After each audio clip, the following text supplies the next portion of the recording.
अब बेटा इस सवाल में यहाँ पे लिखा हुआ है कि let mod x denote the number of element in set x। अब सेट एक सेट S है, S में टोटल 6 एलिमेंट है, ठीक है। और A और B दो एलिमेंट है जो आप दो दो इवेंट है जो आपस में कैसे हैं, इंडिपेंडेंट इवेंट्स हैं। क्लियर है यहाँ तक सारे बच्चों को? अब देखो उसको ऐसे समझो जैसे एक डाइस है, एक डाइस का सैंपल स्पेस कितना होता है, 1 से लेकर 6 तक होता है। और हमने इस डाइस को 2 बार फेंका और दोनों बार फेंकने में जो इवेंट आएंगे वो आपस में कैसे आएंगे, दोनों इवेंट आपस में इंडिपेंडेंट आएंगे। तो वही यहाँ पर भी लिखा हुआ है। लेकिन सवाल के अकॉर्डिंग सेट ए के जो एलिमेंट होने चाहिए वो सेट बी से ज्यादा होने चाहिए और सेट बी में कम से कम एक एलिमेंट आना चाहिए। और ए और बी आपस में कैसे एलिमेंट, ये इवेंट है, ये इंडिपेंडेंट इवेंट है। सवाल के अकॉर्डिंग ए और बी इंडिपेंडेंट इवेंट्स हैं। तो अगर ए और बी अगर इंडिपेंडेंट इवेंट्स है तो सवाल हम लोग यहीं से स्टार्ट करते हैं। Probability of A and B, अगर दो इवेंट आपस में इंडिपेंडेंट है तो क्या लिखते हैं, probability of A into probability of B. अब probability of A and B का क्या मतलब होगा कि number of element in set A and B divide by इसका सैंपल स्पेस। तो सैंपल स्पेस फिर ए का number of element in set A और इसका sample space, number of element in set B और इसका सैंपल स्पेस। तो sample space तो भाई टोटल 6 ही आएगा, यहाँ पर भी, यहाँ पर भी, यहाँ पर भी। क्योंकि अगर हम डाइस वाला एग्जांपल भी लें तो यहाँ पे total number of element common जो आने चाहिए वो 6 ही आने चाहिए। तो ये आ गया आपका 6।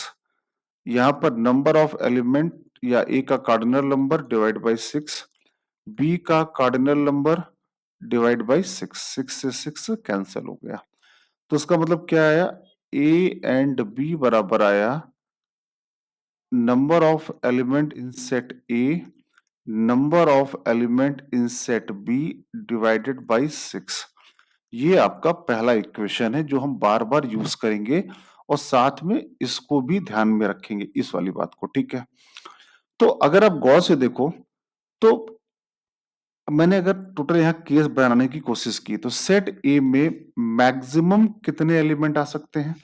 सेट ए में मान लो ए का कार्डिनल नंबर 6 आ गया, मतलब कि सेट ए में मैंने 6 एलिमेंट ले लिए।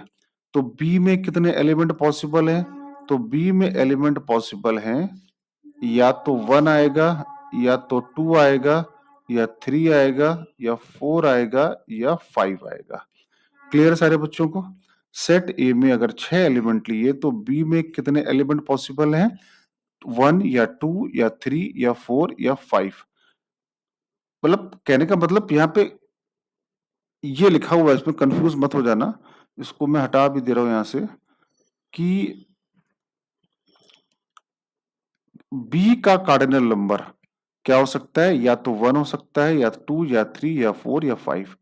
वैसे ही अगर ए का कार्डिनल नंबर अगर 5 ले लिया, 5, तो बी का कार्डिनल नंबर क्या क्या हो सकता है, बी में कितने एलिमेंट आ सकते हैं, या तो 1 आएंगे या तो 2 या तो 3 या तो 4। क्लियर है? अच्छा, ये जितने भी एलिमेंट हम यहाँ पे ले रहे हैं वो इस इक्वेशन को भी सेटिस्फाई करने चाहिए, इस कंडीशन को भी सेटिस्फाई करने चाहिए। तो जरा सोच के देखो, अगर ए में मैंने अगर यहाँ 5 एलिमेंट ले लिए तो बी में क्या क्या आ सकता है, या तो बी में आएगा 1 या 2 या 3 या 4। और कोई भी 6 से डिवाइड नहीं हो रहा है। अगर मैंने एन ए की वैल्यू क्या ले ली, 5 ले ली, और एन बी की वैल्यू कुछ भी ले ली, या तो 1 ले लूं या तो 2 या तो 3 या तो 4, मतलब 5 का मल्टीप्लाई या तो करूंगा 1 से या तो 2 से या 3 से या 4 से, कोई भी 6 से डिवाइड नहीं हो रहा है। इसका मतलब ये वाला केस पॉसिबल नहीं है। आई होप सबको बात समझ में आ गई होगी।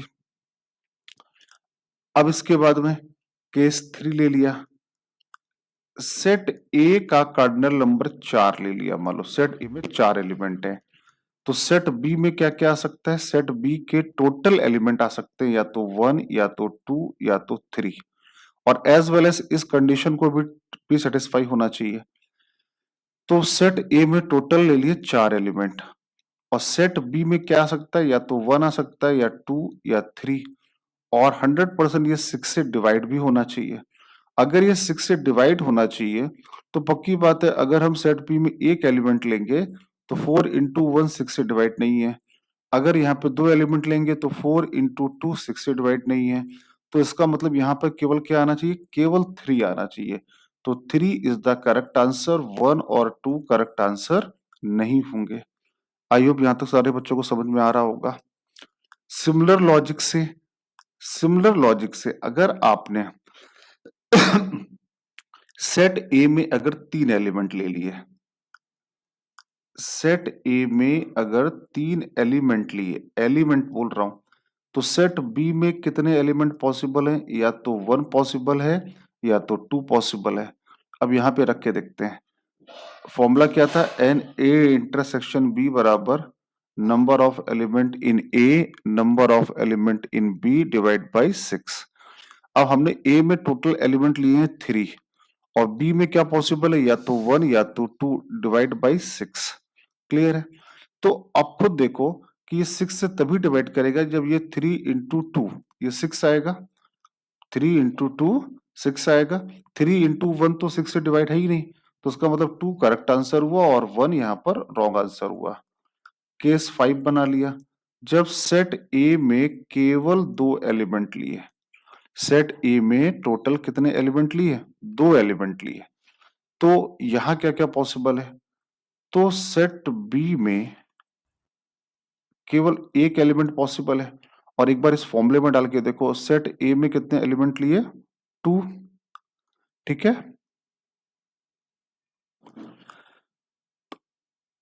ठीक है, तो सेट ए में लिए आपने कितने एलिमेंट, 2। तो सेट बी में कितने एलिमेंट आएंगे, 1। तो इस फॉर्मूले में सेटिस्फाई कर रहा है क्या, यहाँ 2 इंटू 1 डिवाइड बाई 6, तो ये 6 से डिवाइड नहीं हो रहा है, तो मतलब ये भी पॉसिबल नहीं है। तो कम से कम हमने ये केस निकाल लिए कि कहां से कितने कितने एलिमेंट हम लोग ले सकते हैं। अब इन्हीं केसेस को हम लोग फिर दोबारा लिखते हैं, फाइनल आंसर की तरफ आगे बढ़ते हैं। केस 1 लिखा मेरे यहाँ पर अगेन, सेट ए में टोटल 6 एलिमेंट है, तो सेट बी में कितने कितने एलिमेंट पॉसिबल हैं, सेट ए बी में पॉसिबल है या तो एक आएगा, या तो 2 आएंगे, या तो 3 आएंगे, या 4, या 5। आई होप क्लियर है। अब तो सेट ए में 6 एलिमेंट हैं, तो ऐसे समझिए, सेट ए में अगर 6 एलिमेंट पॉसिबल है, तो सेट बी में कितने आ सकते हैं, 1 या 2 या 3 या 4 या 5, इनमें से कोई भी आ सकता है। तो सेट ए में 6 के 6 ले लिए, तो सैंपल स्पेस कितना है, 6 है, और 6 के 6 पूरे ले लिए। तो कितना तरीका हुआ, एक तरीका, या तो आप लिख दो 6 या तो लिख दो यहाँ पे 1। और सेट बी में कितने एलिमेंट लिए, अगर एक एलिमेंट लिया, तो सेट बी में एक एलिमेंट लिया 61, या फिर सेट बी में 2 एलिमेंट लेंगे 62, या सेट बी में 3 एलिमेंट लेंगे 63, या तो सेट बी में 4 एलिमेंट लेंगे 64, या सेट बी में 5 एलिमेंट लेंगे 65। और आपको ये पता होगा कि ये सम कितना होगा, दैट विल बी 2 की power 6 minus 6c0 minus 6c6। तो ये आ गया आपका 62 केसेस बन गए। केस 2, जब सेट ए में 4 एलिमेंट लिए, तो सेट बी में केवल और केवल 3 एलिमेंट ही पॉसिबल है। जब सेट ए में आपने 4 एलिमेंट लिए, तो सेट बी में केवल 3 एलिमेंट पॉसिबल है। तो सेट ए में 4 एलिमेंट लिए तो कितने तरीकों से ले सकते हैं, 6c4, राइट। 4 एलिमेंट आपने यहां से ले लिए। अब क्या पॉसिबल है, अब पॉसिबल है कि अब आपको कितने एलिमेंट लेने हैं यहां पे सेट बी में।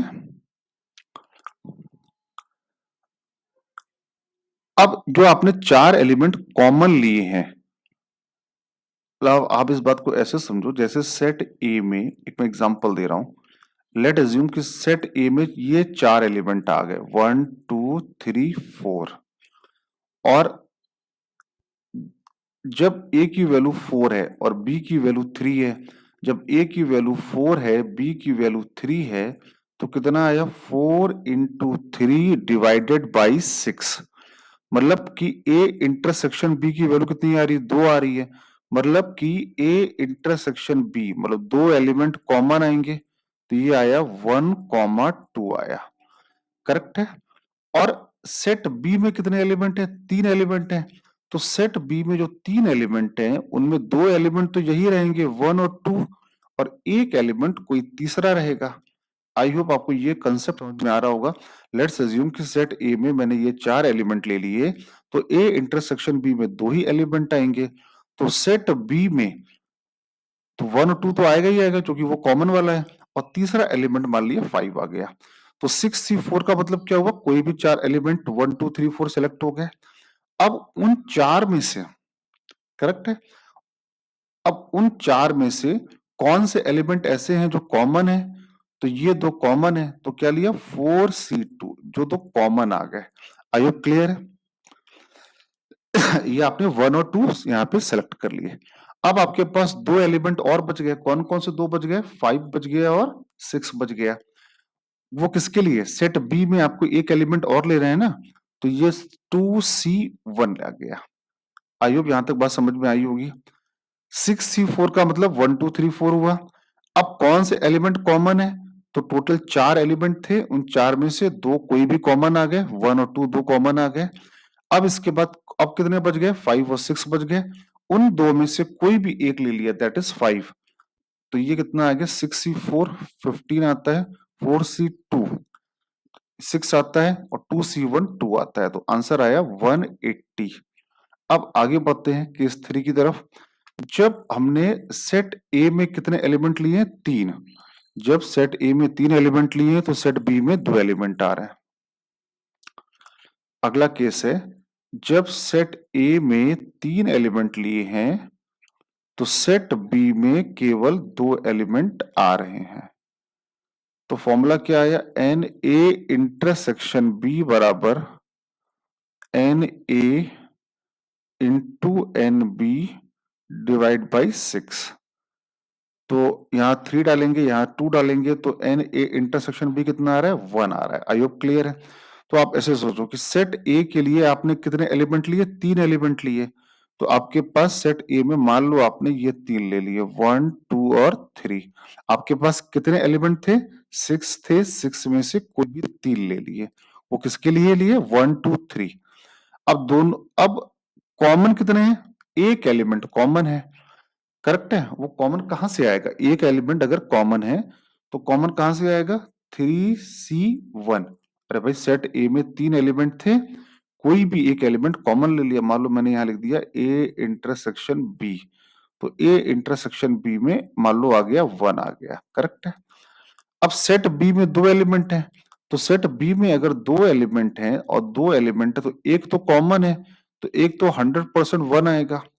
एक तो 100% क्या आएगा, 1 आएगा। और जो दूसरा एलिमेंट आएगा सेट बी का, जो रिमेनिंग बचे एलिमेंट 5 4 5 6, इनमें से कोई एक आ जाएगा। इनमें से कोई एक मान लो 5 आ गया, तो वो कैसे आएगा, 3C1। तो 6C3 हुआ 6 into 5 into 4 divide by 6, 3 into 3, ये भी आ गया 180 आ गया। क्लियर है यहां तक।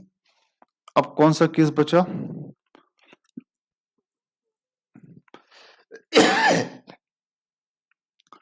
अब सेट ए में 2 एलिमेंट है, ये लास्ट वाला पॉसिबल नहीं है। तो इन सारे केसेस को अगर हम सम अप कर दें, इन सबको टोटल निकालें, तो कितना आ रहा है, 62 प्लस 180 प्लस 180, तो 360, और ये आया 422। There are total 422 elements. तो आई होप आपको ये समझ में आएगा टोटल इतने ऑर्डर्ड पेयर पॉसिबल हैं। कैसे किया गया, डिटेल सॉल्यूशन है, अच्छा सवाल है। इसकी क्वेश्चन की प्रैक्टिस करिए। अगर कोई डाउट रह जाता है तो मेरे को आप मैसेज करके बता सकते हैं।